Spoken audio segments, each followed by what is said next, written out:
They don't want to be blown around. They don't want to be moved. The courage to face life's whirling wind of contradictions. The courage to love yourself. The courage to love. Get after it, whatever obstacle you're facing. Go take care of it. Focus on what is it you really want? What is it you really care about? Grab onto that. Focus on that. Start fantasizing about that again. Spending time thinking about what it would be like to actually have that. More fun, more memories, more meetings, more encounters, more relationships, more experiences, more money, more achievement, more joy, more bliss. I'm creating opportunities constantly. So what I do is I shrink the finish line. For years, I was afraid to love. The courage to take a chance. The courage to be who you are. He says, courage isn't for somebody else, for medals, applause, or moral debts. Courage is what at that moment feels most right for you. Not just situational ethics, but what feels right in your heart, the word. The heart, what feels right in your heart. One great philosopher says, cowards die many times before their death. The valiant never taste of death but once. What does that mean? The valiant people aren't afraid? No. It means that they experience that fear and they move forward. They move forward anyhow. Many people are dead now. Many people are allowing their dreams to die. You don't find motivation, you build motivation. So we're going to build that motivation back up by admitting what we really want, by focusing on it and getting hype about it. And then we also want to find a way to really fall in love with the process.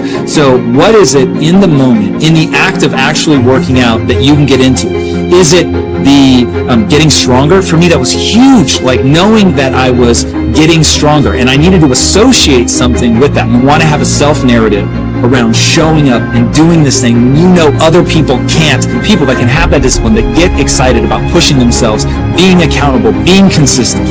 Because ultimately, those things lead to an actual outcome, meaning you actually do get stronger, you do get better. Many people are allowing the ideas to lie dormant and collect dust.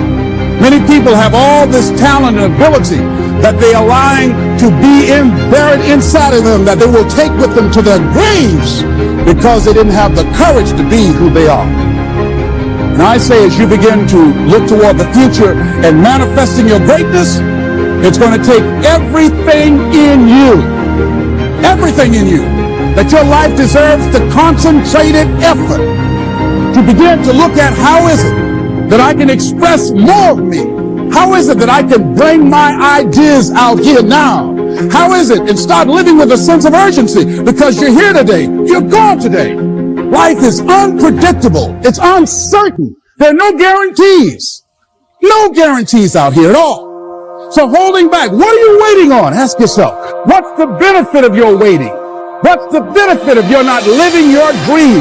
What's the benefit of not listening to yourself?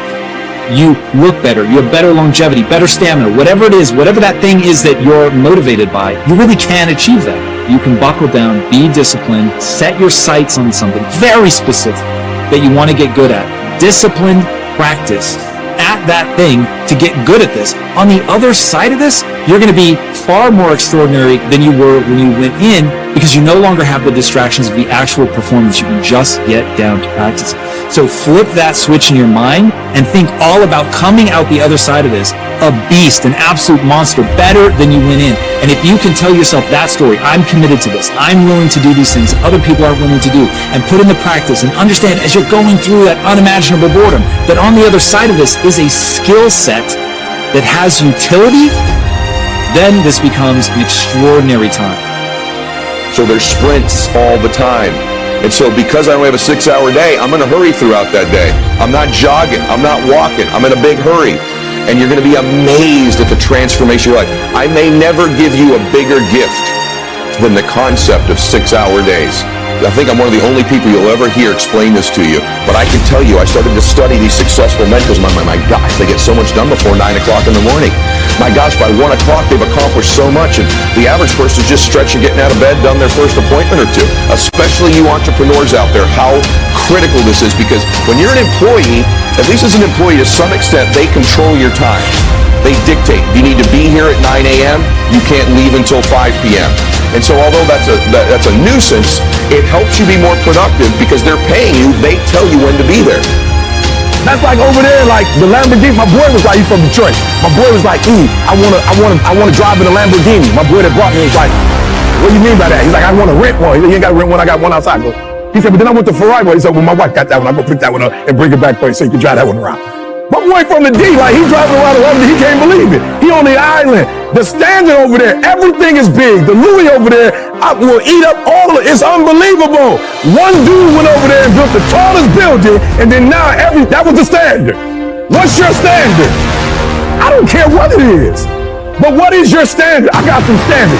I've been waking up at 3 o'clock in the morning and praying to God since I was 19 years old. That's a non-negotiable. Every morning at 3, I'm up. I'm the best in the world as a speaker, not because I'm the best, but I'm the best because every day I put God first. That's my standard. I don't care if I'm in Dubai, 3 o'clock. I don't care if I'm in Cali, 3 o'clock. I don't care if I'm down south, 3 o'clock. That's my standard. But what happens for most entrepreneurs, they don't realize when you become an entrepreneur, you've taken on 3 jobs, 4 jobs. It requires more time, but people start to relax. My time's mine. My time's free. I love the freedom of being an entrepreneur. There's the greatest fallacy in the world is that you are free as an entrepreneur. And as a matter of fact, you have more responsibility, more obligations, more accountability when you're an entrepreneur because there's no guaranteed money coming in. The biggest mistake, the biggest misnomer, the worst thinking you could have as an entrepreneur is that somehow you're free because you don't have a job. Just because you call yourself an entrepreneur, if you are one, doesn't make you free. In fact, it makes you less free. And so what will make you free is really being free, really getting financially independent, really having enough money that you would never need to work again, really having enough money that if you didn't want to take a meeting, you didn't have to. So stop deluding yourself into this false sense of freedom because you call yourself an entrepreneur. It's hilarious, and it's why you're losing. I've been married 31 years. I've only had sex with one woman my entire life. That's my standard. I'm not telling nobody else to do that, but my old dude wasn't in my life because he was running around having sex with everybody.